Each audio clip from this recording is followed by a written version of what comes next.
There's a very special teaching from Buddha. It's called the foundation of mindfulness. Or in Buddhist terminology, is called Satipatthana, setting in motion the wheel of awareness.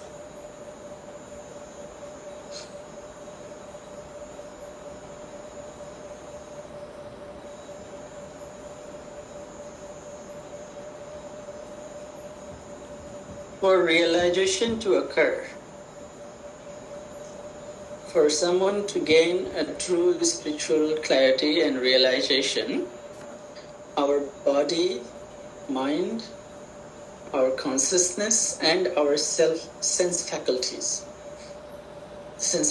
of eye, ear, touch, smell, and the mind, they have to be in a good harmony for that to occur. And Buddha had a very unique way of teaching that.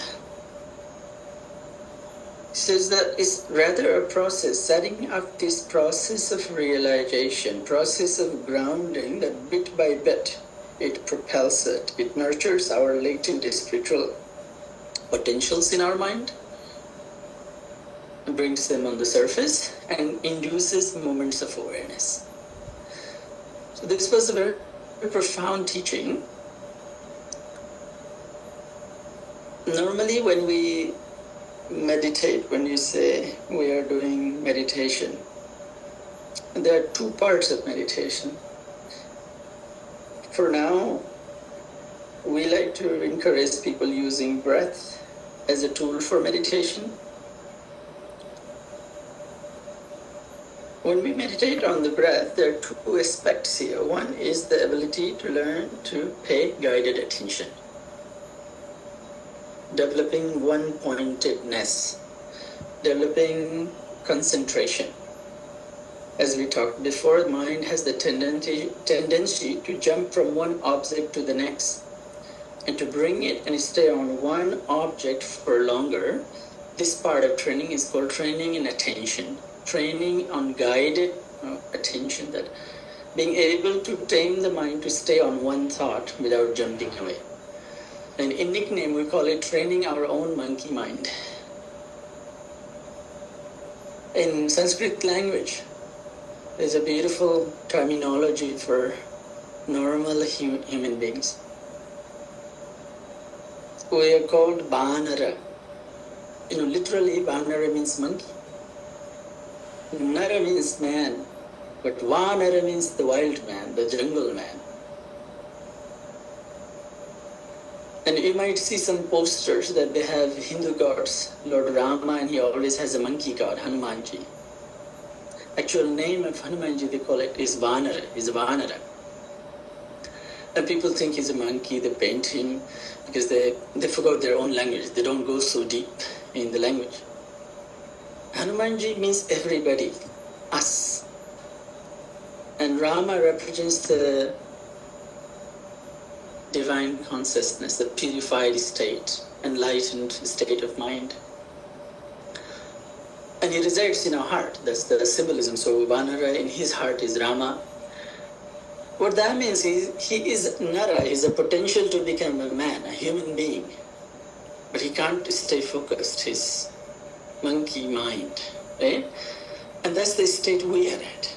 Our mind from birth till now has evolved in a way that it only stays relevant by jumping on constant thoughts, creating contrast, creating judgment, creating a sense of who I am and all this. So first, hardest part is training this mind in concentration, staying on one thought, not moving away. If anybody can concentrate for 1 minute, 2 minutes, 5 minutes without losing awareness, without being distracted, this is great. This is rare, but very great. And then the second part is awareness, sati, what we call non-reactive awareness.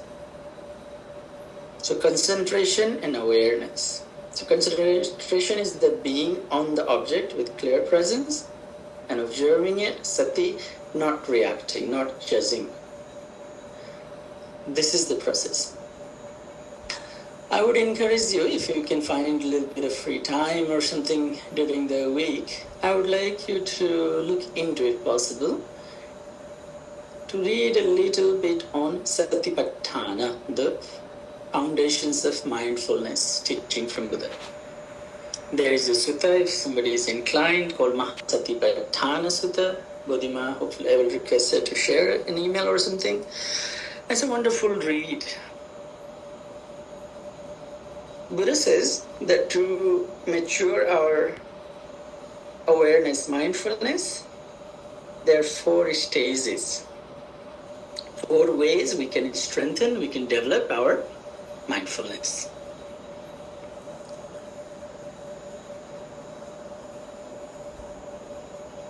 They are called, first is called Kayanupashyana, mindfulness of body, bodily awareness. Chittanupashyana, mindfulness of chitta, heart, or our mind itself.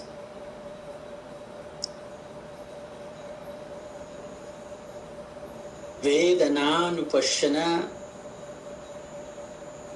mindfulness of sensations, biochemical sensations that occur within our body.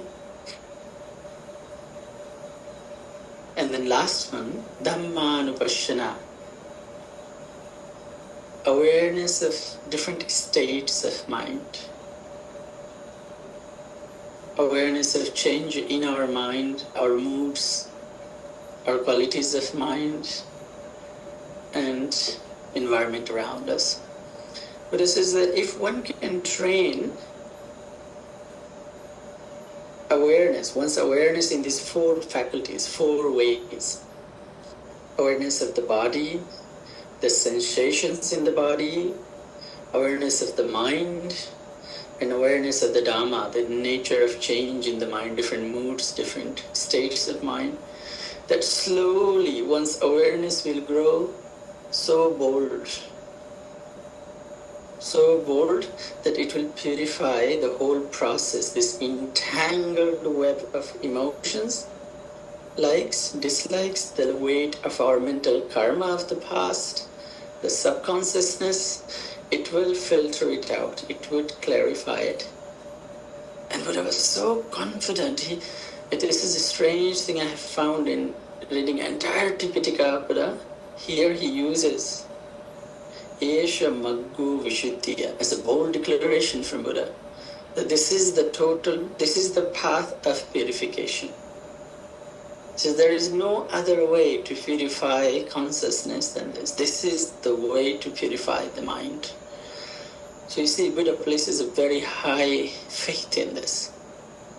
So today I will just share a little bit more on this, and I would like to invite some discussions, any thoughts, any questions, and thinking about designing a little topic-wise discussion for the next weeks. So I would encourage you to read, if you can, a little bit on this. Now, let's talk a little bit. I think we can talk today about the first foundation of mindfulness, the mindfulness of body, what it means, how we can practice.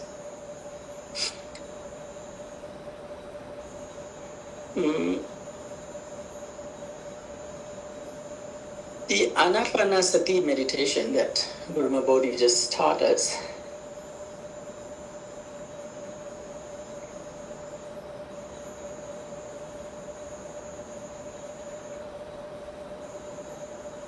this is part of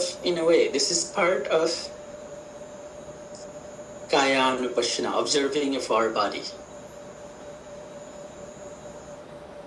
That we focus on the breath, the movement of our belly, lungs filling up, lungs emptying out. This is real. This is not imagined. This is not mental noise. This is not a bunch of data in our mind. This is not electrical signals flowing in the brain. There is no chance of mental hallucination in it. So this is yatha bhuta. This is here and now and as it is happening. So in this here and now, this is how we train. You see, there are so many wonderful teachers in this day and age, and so many philosophical works, so many beautiful, wonderful writers. They can glorify and talk about the importance of being here and now and how wonderful that is. But to be able to do this is not an abstract thought. It was not an idea for the Buddha or the meditators. This was as tangible and as an object to practice and to experience every day. So being here and now is not mental. We don't need to write a glorified story about it or become a poet. Being here and now is as scientific, as real, and as simple as being with the breath. Because as we said, that it occurs in us. It occurs yatha bhuta, as it is happening.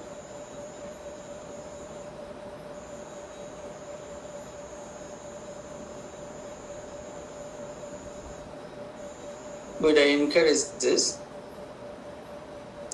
that we should be calm, composed, and mindful of our body and bodily movement. There are very simple ways that this practice is practiced and taught to the monks, for example.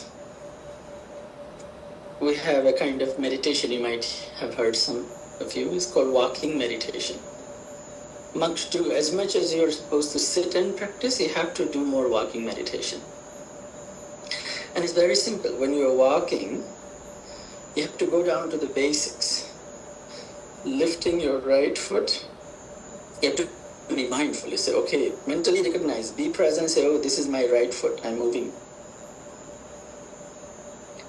So initially we practice while walking slowly. We'll take a short path, a straight path, and usually walk back and forth on this. So we don't have to worry and think about too many things and people coming in our way.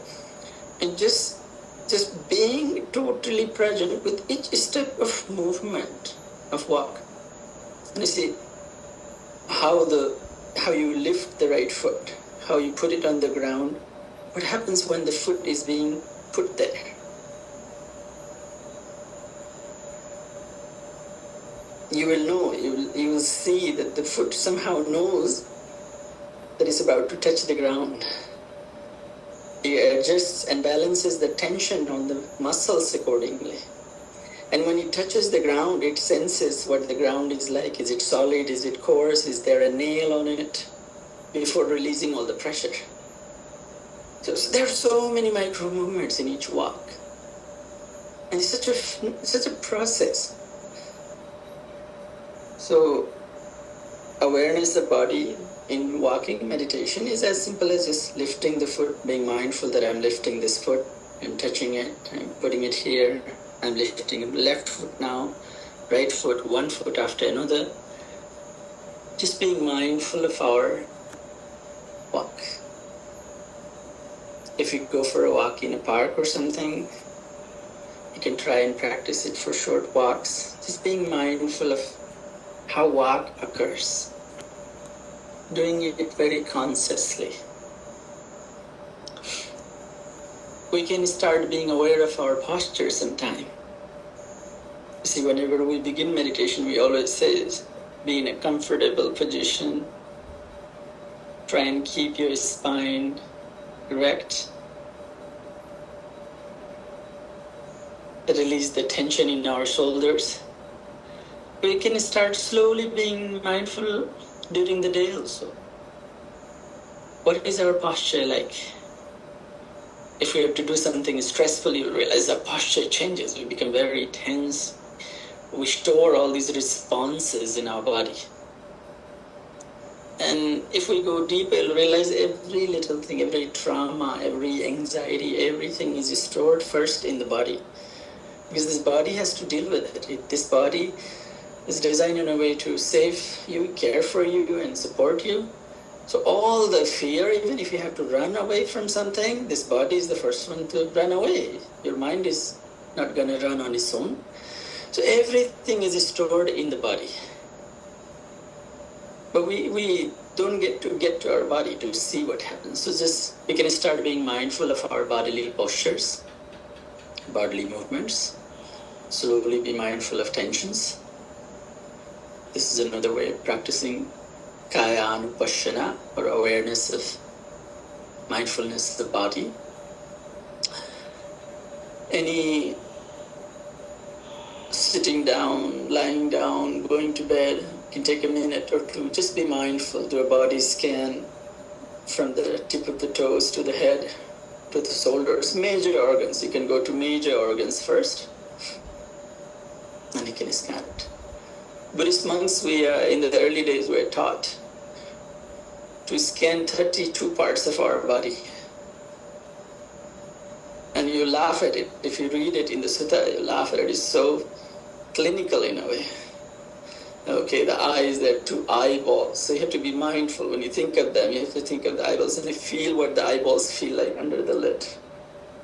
And it talks about the teeth, hair, and all of this. We have to remember each name. Kesha, Nakha, Danta, Tacha. We have to memorize it. It's so systematic. And I used to scratch my head in the early days. What has this got to do? This sounds like a medical school's text you have to repeat and remember. So what has this got to do with meditation? That's what I remembered complaining about with my teacher. And there are gross things you have to remember, like body has all this liquid and pus, and it's not pleasant. But in my early days, you had to memorize and you had to be able to answer this in Pali. Much later, I realized, this makes a lot of sense. When you need to look at your body, just going through each object helps a lot. But don't worry, you don't have to meditate like a monk. But we can begin with just being mindful of our walking, standing, sitting, lying down, going to bed, scanning the body. Waking up before you get out of the bed and jump out. If possible, and if you can, before you even open your eyes, be mindful and say, okay, rather than doing things automatically and jumping into life, I'm gonna do slowly. First act, opening the eyes, just do it gently. Because poor eye has been sleeping all night closed and you suddenly open it. So you can do slowly. Be mindful and say, okay, I'm opening my eyes. Okay, how did I sleep tonight? How was my body like? Try and get up. So this is another way of practicing mindfulness. The more we are aware of our body. And being mindful of our bodily movement and activity in general. Body tells us a lot. Just becoming very mindful of that. This is another way of practicing it. Oh, and last one, this is more philosophical. Also from time to time reflecting upon our body. That this body is impermanent. It's designed not to last forever. It's a tool. Body will age, fall sick, and decay. It's made of aggregates. The body is made of all the food around us. All the food and nutrient we have gained from our parents, mothers. All the food we have eaten, all the air and oxygen and everything we have breathed in. All this ahara has made it. So it's conditioned. And every conditioned thing will slowly age, die, decay. And that this is the ultimate nature of our body. Is another kind of purification of sati, awareness of body, awareness of his dhammata, awareness of his nature, what it is. And again, you're lucky that you don't have to do it like the monks. You know how the monks have to learn this? They're teaching on charnel ground meditation. So we're supposed to go and sit in India and Nepal where they burn bodies everywhere. Or even in Kathmandu, if you go in the heart of Kathmandu, in the temple of Pasupatinath, every day they're burning bodies everywhere. And the practice for monks, every monk, not just Buddhists, Hindu monks, sadhus, every sadhus have to go there and sit there and watch, observe that this is the end of our life. I used to think that this is gory. But when you think about it, such a clarity is born. People who sit there and meditate, and if they can really awaken to it, a great realization is born, knowing that this body, this is the end of it, this is the end result of it. A great sense of freedom is born that, oh, whatever time, however many decades I have with this body, I have to make sure that I make the most out of it. And knowing that this will be discarded to the elements eventually, will go back to the earth, the air, the water, everything, where it came from. And knowing that end game, there is another different kind of awareness. Having that awareness, the clinging goes away, all the attachment goes away, all this hoarding that the planet is so obsessed with, it simply falls away. There's no need now, right? So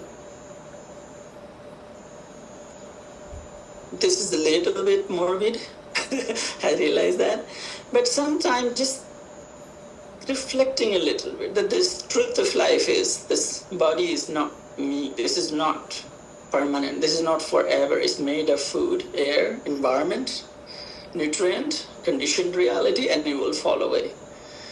This also forms the part of awareness of our body. Kayanupashyana. So to summarize it all, the regular practice from time to time of just sitting with very strong concentration on a very small object, in this case, let's say breath. You can time it, 5 minutes, 10 minutes. There are beautiful apps also. There is a one called Insight Timer also, if you're interested. I said that, okay, for 5 minutes, I'm going to sit in this position and bring my monkey mind to be aware of breath, aware. In daily life, you're going for a walk in the park or going to get your meal, you can be mindful of your walking, your steps, your movement. Going to bed, waking up, you can do body scans, be mindful of your posture.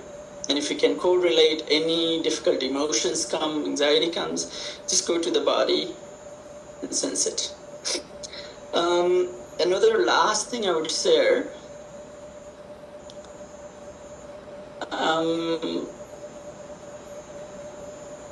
there's a wonderful story that happened in my life in earlier days when I became a big fan of meditating on the body. Maybe it will be more appropriate to talk it in the next class because it's related with sensations. So we'll be talking about Vedananupashyana. How do we observe the sensations in our body and what it means to us? So since the time is running out a little bit, I would like to close with these few words. I hope they have sparked some curiosity and some interest in all of you. And if you have any thoughts, any ideas, any other topics that we should include maybe, that might be a good thing. And apologies for my kitties.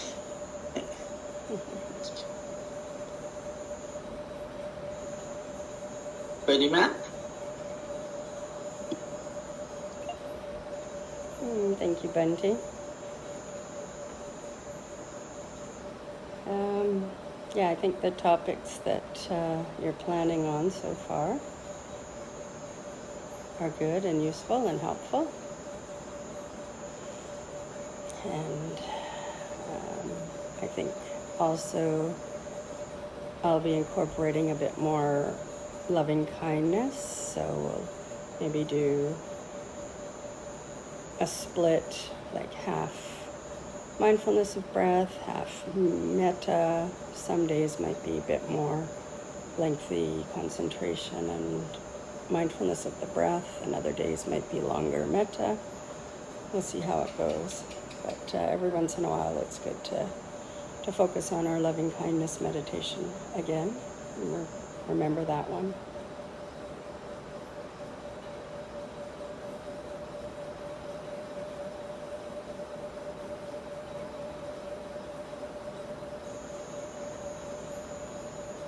This week was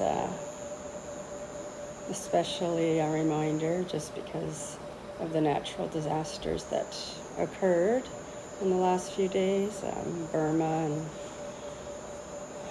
over 800 monks were killed in the earthquake, and many more lay people who were serving the monks in these ancient temples that all the monks were at writing their exams. So normally they wouldn't have had so many monks attending these ancient temples all at the same time. So that was a real sad shock. And then, of course, the political situation there. Aid is having difficulty getting in, and the ground is liquefying and now flooding, and the effect that it had in Thailand, where one of my best friends is living and was on a 30th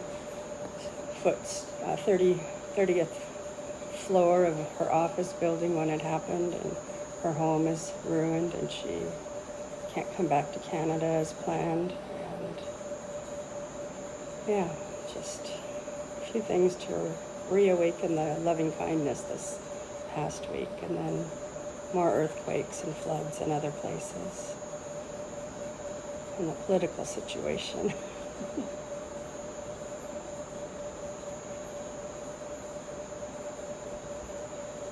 All right. Well, maybe we should close the session tonight.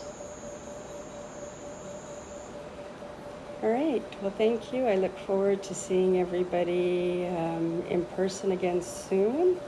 We'll have an in-person, maybe a brunch and a meditation at Padmanity in the next couple of weeks. And we can see each other in person.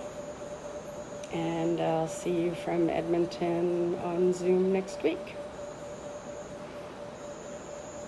Thanks again, everybody. Thank you, Bante. You've given us lots to think about and to practice. Thank you. Have a good night, everyone. And John, you look very radiant. Yeah. All right. Good night, everybody. Bye, David, Michelle, everyone.